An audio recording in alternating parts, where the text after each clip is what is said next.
Hi everyone, study IQ के learning platform पे आप सबका स्वागत है। आज हम उत्तराखंड के जून 2021 के करंट अफेयर्स का फर्स्ट पार्ट करेंगे, जो कि आपके आने वाले उत्तराखंड के डिफरेंट गवर्नमेंट एग्जाम्स के लिए यूजफुल होगा। मेरा नाम रवनीत कौर है। शुरू करते हैं आज के वीडियो को। सबसे पहला क्वेश्चन है, उत्तराखंड के एजुकेशन डिपार्टमेंट ने अभी अभी अपना जो बजट है उसमें समग्र शिक्षा अभियान के लिए कुछ अमाउंट जो है वो क्लियर किया है। तो कितने करोड़ रुपए जो है वो समग्र शिक्षा अभियान के लिए जारी किए गए हैं बाय द उत्तराखंड गवर्नमेंट, या बताएंगे। ध्यान रखेंगे 1850 करोड़ 1850 करोड़ रुपए समग्र शिक्षा अभियान के लिए उत्तराखंड गवर्नमेंट ने इस बार दिए हैं। यूनियन मिनिस्ट्री की वेबसाइट के हिसाब से अगर हम देखें तो समग्र शिक्षा अभियान एक इंटीग्रेटेड स्कीम है स्कूल एजुकेशन के लिए, जो कि प्री स्कूल से लेके क्लास 12th तक एक्सटेंड होती है। अगर आपसे क्लासेस पूछी जाए तो प्री स्कूल से क्लास 12 तक ये स्कीम कवर करती है, ताकि वहां पे इंक्लूसिव और क्वालिटी एजुकेशन हर एक लेवल पे हम पहुंचा सके। अगला है, चीफ मिनिस्टर ने सेंट्रल गवर्नमेंट के मूव को बहुत ज्यादा अप्रिशिएट किया, जिस मूव में उत्तराखंड में 3 डॉपलर रडार जो हैं वो प्रोवाइड किए गए।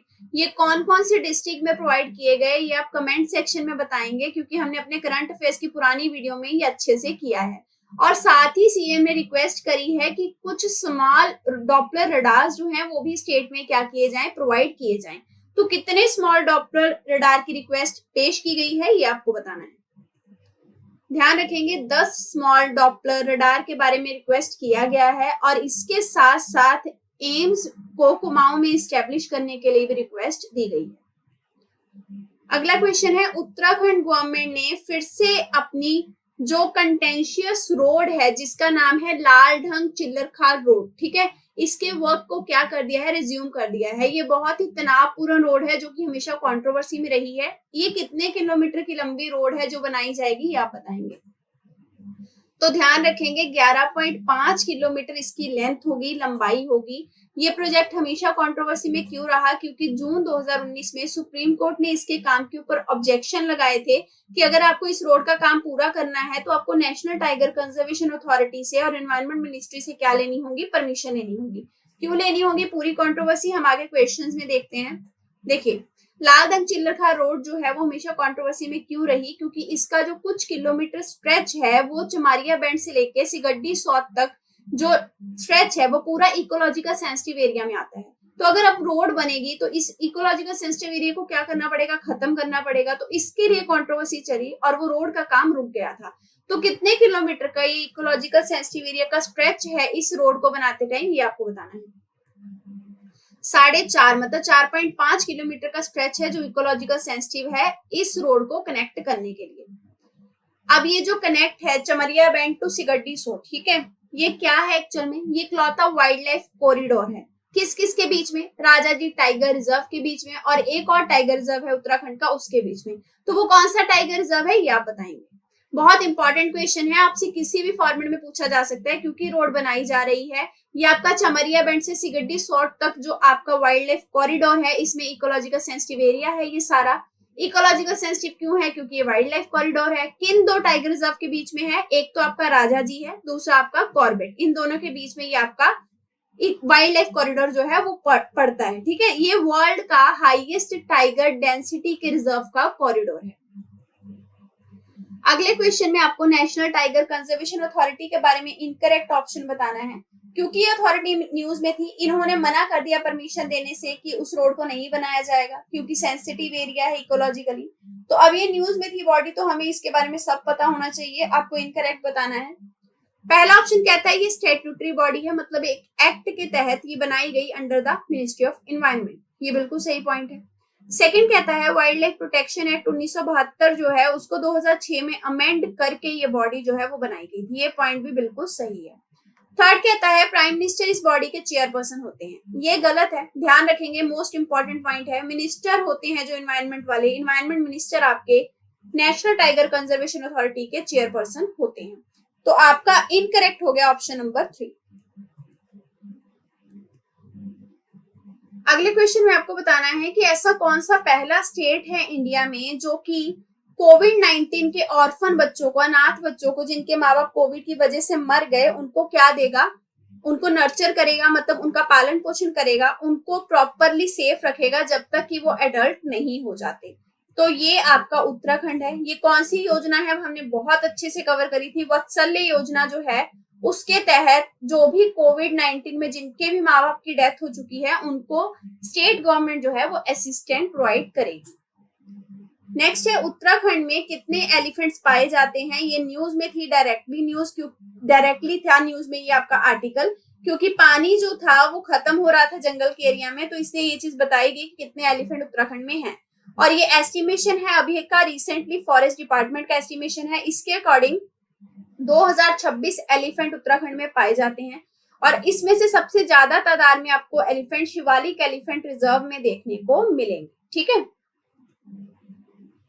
नेक्स्ट है उत्तराखंड के तेराई रीजन के जो किसान हैं, तेराई रीजन को हम राइस बॉल भी कहते हैं उत्तराखंड का, उन्होंने संपूर्ण क्रांति दिवस को मनाने का क्या किया है, तैयारी कर ली है मनाने की। तो ये क्रांति दिवस को कब मना रहे हैं, ये आपका क्रांति दिवस 5 जून को सेलिब्रेट होगा।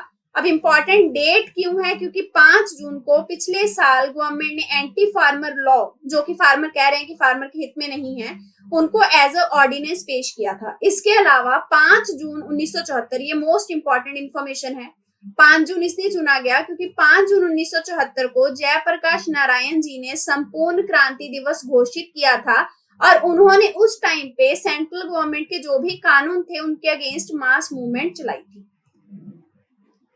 नेक्स्ट है उत्तराखंड में लगभग 1700 घोस्ट विलेज हैं। घोस्ट विलेज होता है जिसमें आपको एक भी इंसान नजर नहीं आएगा। ठीक है, कोई भी नजर नहीं आएगा इंसान। 1700 है काउंट में, आप ध्यान रखेंगे। सबसे ज्यादा पौड़ी में है, प्लस एक और डिस्ट्रिक्ट है, वो आपको बताना है कौन सा है।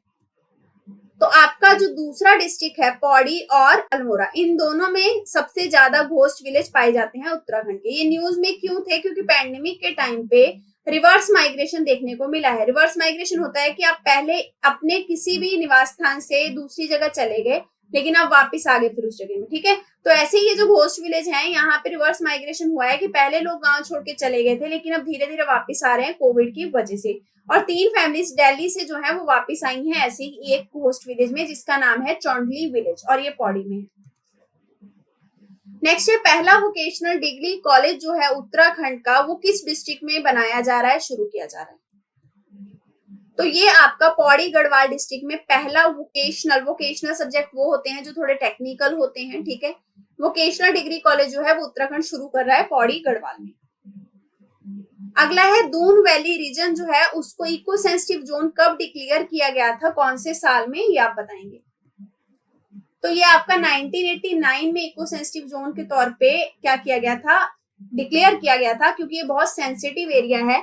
ये न्यूज में इसलिए था क्योंकि अभी तक एक स्टडी आई है जिसमें ये बताया गया कि देहरादून एडमिनिस्ट्रेशन ने लगभग 14 हिलॉक्स को यानी पहाड़ियों को फ्लैट कर दिया है, मतलब डेवलपमेंट की वजह से उनको तोड़ दिया गया। वो इकोलॉजिकल सेंसिटिव जोन है जो कि और भी ज्यादा क्या होता जा रहा है, फ्रेजाइल होता जा रहा है। ठीक है, 6 साल में ये 14 हिलॉक्स जो है उनको फ्लैट कर दिया गया है देहरादून में।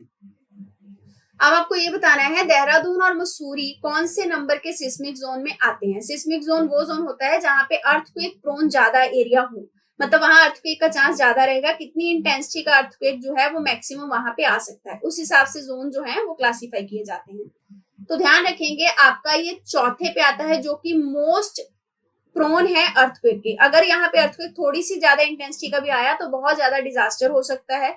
ये भी इसीलिए न्यूज में था क्योंकि देहरादून में बहुत सारे हिलॉक को फ्लैटन किया गया डेवलपमेंट के चक्कर में, बिना ये देखे कि ये एरिया जो है वो क्या है, इको सेंसिटिव है। ठीक है, तो जियोलॉजिस्ट ने बहुत बार उत्तराखंड को वार्न भी किया है क्योंकि ऑलरेडी कांगड़ा का अर्थक्वेक जो कि 1905 में आया था, वो सबसे इंटेंस अर्थक्वेक था उत्तराखंड का, वो आ चुका था। उसने दिखा दिया था कि उत्तराखंड कितना फ्रेजाइल है और सेंसिटिव है। इसलिए जो हिल कटिंग हो रही है, मतलब जो हम हिल्स को क्या कर रहे हैं, फ्लैट कर रहे हैं, उसकी वजह से ये जो टेरेन है वो और भी ज्यादा अनस्टेबल होता जा रहा है। अगला है कि शूटिंग टैलेंट को उत्तराखंड में एनकरेज करने के लिए स्टेट स्पोर्ट डिपार्टमेंट ने शूटिंग रेंज का एक जो स्पोर्ट्स स्टेडियम है वो बनाने की घोषणा करी है। ये शूटिंग रेंज के लिए स्पोर्ट्स स्टेडियम कौन सी जगह में बनाया जाएगा, ये आपको बताना है। तो ध्यान रखेंगे ये आपका पिथौरागढ़ में बनाया जाएगा। शूटिंग रेंज के लिए पूरा स्टेडियम होगा जिसमें ट्रेनिंग दी जाएगी। इसको इंटरनेशनल शूटिंग स्टैंडर्ड के आधार पे किए उसी के तरीके पे डेवलप किया जाएगा। किसके द्वारा? इंटरनेशनल शूटिंग बॉडी के द्वारा। इसके लिए 56 लाख का जो बजट है वो अप्रूव कर दिया गया है। कितने का ये बनेगा? 56 लाख का बजट अप्रूव हो चुका है लगभग इस स्पोर्ट्स स्टेडियम के लिए, जो कि शूटिंग के लिए होगा। स्टेट एजुकेशन डिपार्टमेंट ने कितने वोकेशनल स्टडीज के सब्जेक्ट्स को इंक्लूड करने का डिसीजन लिया है इन अटल उत्कृष्ट स्कूल? अटल उत्कृष्ट स्कूल्स क्या हैं ये आप कमेंट सेक्शन में बताएंगे, क्योंकि हमने अपने पुराने करंट अफेयर्स में बहुत अच्छे से इनके बारे में पढ़ा था। तो अब इसमें कितने वोकेशनल स्टडीज के सब्जेक्ट्स जो हैं वो डिसाइड किए गए हैं इंक्लूड करने के लिए? तो ध्यान रखेंगे आपके लगभग 8 सब्जेक्ट अटल उत्कृष्ट स्कूल में क्या किए जाएंगे? इंक्लूड किए जाएंगे। कौन से सब्जेक्ट होंगे ये? वोकेशनल। अगले क्वेश्चन में आपको बताना है कि उत्तराखंड जो है उसकी ओवरऑल रैंकिंग कितनी रही है in the index for sustainable development goal. अगर आपसे पूछा जाए कि index for sustainable development goal कौन लॉन्च करता है, तो नीति आयोग के द्वारा लॉन्च किया जाता है। ध्यान रखेंगे ओवरऑल परफॉर्मेंस में उत्तराखंड तीसरे नंबर पे रहा है। किन किन के साथ? तीसरे नंबर पे ये आंध्र प्रदेश, गोवा और कर्नाटका के साथ रहा है। अगला है नीति आयोग के एसडीजी इंडेक्स में उत्तराखंड जो है उसको बेस्ट रैंक स्टेट की कैटेगरी में रखा गया है, लेकिन कौन से फील्ड में रखा गया है बेस्ट रैंक की कैटेगरी में, ये आप बताएंगे। तो ध्यान रखेंगे लॉ एंड ऑर्डर को मेंटेन करने के लिए उत्तराखंड ने टॉप किया है इन NITI Aayog sustainable development goal index, मतलब वहां पे ये बेस्ट रैंक में रहा है। और ये उत्तराखंड की पुलिस फोर्स ने कहा है कि हमारे लिए प्राइड की बात है, क्योंकि उत्तराखंड इन सारी कैटेगरी में फर्स्ट आया है। किसमें? लॉ एंड ऑर्डर की कैटेगरी में 86 मार्क्स आए हैं उत्तराखंड के इस कैटेगरी में। नेक्स्ट क्वेश्चन में आप बताएंगे कि उत्तराखंड को एनएचएम यानी कि नेशनल हेल्थ मिशन प्रोजेक्ट के लिए कितने करोड़ की ग्रांट इस बार दी गई है बाय द सेंट्रल गवर्नमेंट। ध्यान रखेंगे ये अभी तक की सबसे हाईएस्ट ग्रांट है जो दी गई है उत्तराखंड को अंडर एनएचएम। तो ये आपकी लगभग 900 करोड़ की ग्रांट है। अगला क्वेश्चन है उत्तराखंड फॉरेस्ट डिपार्टमेंट ने एक इन्वेंट्री बनाने का क्या किया है? डिसीजन लिया है। इन्वेंट्री होती है कि यहाँ पे आपको हर तरह की चीज जो है, हर तरह के प्रोडक्ट जो है वो देखने को मिलेंगे जिस भी चीज की इन्वेंट्री बन रही है। तो ये इन्वेंट्री फ्लोरा स्पीशीज की बनेगी, मतलब फ्लोरा जो कि आपके किंगडम है, प्लांट किंगडम, वेजिटेशन से रिलेटेड जो भी आपकी स्पीशीज है उनकी इन्वेंट्री होगी, जहाँ पे आपको हर तरह का फूल पत्ती देखने को मिलेगा। ठीक है, तो ये इन्वेंट्री जो है ये आप बताएंगे कि ये कितने एरिया में बनाई जा रही है, ये आपको ये बताना है। कितने हेक्टेयर में ये इन्वेंट्री जो है वो डेवलप की जाएगी। ध्यान रखेंगे इस इन्वेंट्री में जो कंजर्वेशन होगा वो एक्स सितु और इन सितु दोनों मेजर से होगा। एक्स सितु मेजर होता है कि बाहर वाले एरिया में जहां पे प्रॉब्लम हो रही है उससे बाहर जाके सोल्यूशन निकालना किसी दूसरे एरिया में सेटअप करके। इन सितु होता है जिस एरिया में प्रॉब्लम है वहीं पे सोल्यूशन निकाल के उसको सॉल्व करना। ठीक है, तो अब आप बताएंगे कि कितने हेक्टेयर में ये इन्वेंट्री आपकी डेवलप होगी। तो ध्यान रखेंगे ये आपकी लगभग 1576 हेक्टेयर में डेवलप की जाएगी। अगले क्वेश्चन में आपको बताना है कौन सी ऐसी गवर्नमेंट है जिसने की क्लाइमेट बजटिंग के प्रोविजन को इनकॉर्पोरेट या इंक्लूड करने का डिसीजन लिया है अपने अगले फाइनेंशियल ईयर में। ठीक है, और अगर ऐसा ये हो गया और अगले फाइनेंशियल ईयर से उस स्टेट ने क्लाइमेट बजट अलग से पेश कर दिया, तो ये पूरी इंडिया में ऐसी पहली स्टेट हो जाएगी जिसने क्लाइमेट चेंज के इम्पैक्ट को रोकने के लिए एक सेपरेट फंड जो है वो बिल्कुल रख दिया। तो ये आपकी उत्तराखंड है जिसने ये डिसाइड किया है कि हम अगले फाइनेंशियल ईयर से क्लाइमेट बजटिंग रखेंगे, मतलब क्लाइमेट बजट अलग रहेगा, बाकी सारे बजट अलग रहेंगे। तो बिल्कुल पहला स्टेट बन जाएगा अगर ऐसा कुछ हो गया। अगला है कितनी स्टेट्स हैं जिनको की नीति आयोग के इंडेक्स में अचीवर्स की कैटेगरी में रखा गया है, और ये अचीवर्स की कैटेगरी उनको अफोर्डेबल और क्लीन एनर्जी के डोमेन में मिली है, जहां पे ये बताया गया कि 100% इन्होंने इलेक्ट्रिफिकेशन जो है वो अपने हाउस होल्ड का कर दिया है, उनको एलपीजी पीएनजी के कनेक्शन दे दिए हैं। ठीक है, अचीवर होता है आपने वो गोल अचीव कर लिया, 100% अचीव कर लिया। ठीक है, कितने स्टेट हैं ऐसे आपके अफोर्डेबल क्लीन एनर्जी की कैटेगरी में?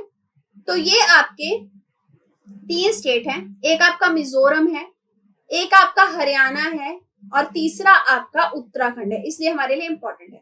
अगर पूछा जाए कि कौन सी कैटेगरी में उत्तराखंड को 100% स्कोर अचीव करके अचीवर्स का दर्जा मिला है, तो वो आपका अफोर्डेबल और क्लीन एनर्जी की कैटेगरी है। ठीक है, तो ध्यान रखेंगे अगर ओवरऑल बात करें पूरे इंडेक्स में तो उत्तराखंड की पहले जो स्कोर थी वो 64 थी और अब 72 हो गई है। ये फास्ट मूविंग स्टेट की कैटेगरी में है जो कि अपने गोल को अचीव करने के लिए बहुत फास्ट तरीके से बढ़ रहा है। नेक्स्ट है कौन सी स्टेट का जो सेक्स रेशियो एट बर्थ है वो पूरे कंट्री में सबसे वर्स्ट है, सबसे बुरा है एज पर the SDG goal of SDG index of NITI Aayog. तो ये आपका उत्तराखंड ही है। ये कहा जा रहा है नीति आयोग के इस इंडेक्स में ये बताया गया कि पूरे इंडिया में उत्तराखंड का वर्स्ट सेक्स रेशियो है, ठीक है। और उनके द्वारा ये बोला गया कि 840 है सेक्स रेशियो उत्तराखंड का, सबसे वर्स्ट लेवल पे उत्तराखंड का सेक्स रेशियो पूरे इंडिया में अभी तक देखा गया है। नेक्स्ट है अगर हम डिस्ट्रिक्ट वाइज देखें, नेशनल हेल्थ फॉरेस्ट सर्वे का जो डाटा है, ठीक है, नेशनल हेल्थ फैमिली सर्वे का जो डाटा था उसके अकॉर्डिंग अगर हम डिस्ट्रिक्ट लेवल पे देखें तो कौन से डिस्ट्रिक्ट का सबसे वर्स्ट सेक्स रेशियो है उत्तराखंड में। तो ध्यान रखेंगे इंपॉर्टेंट है ये, आपका जो पौड़ी गढ़वाल है उसका सेक्स रेशियो सबसे वर्स्ट है, ठीक है। और अगर पूछा जाए किसका सबसे बेहतरीन है तो अल्मोड़ा जो है उसका सबसे बेहतरीन है, उसका स्कोर है 986 और पौड़ी गढ़वाल का स्कोर सबसे वर्स्ट है, ये सबसे नीचे के दर्जे में है in terms of sex ratio. इसी के साथ ही लेक्चर खत्म होता है। अगर आपकी क्वेरी हो तो आप इन कांटेक्ट नंबर्स पे कांटेक्ट कर सकते हैं। पढ़ते रहिए। All the best. Thank you very much.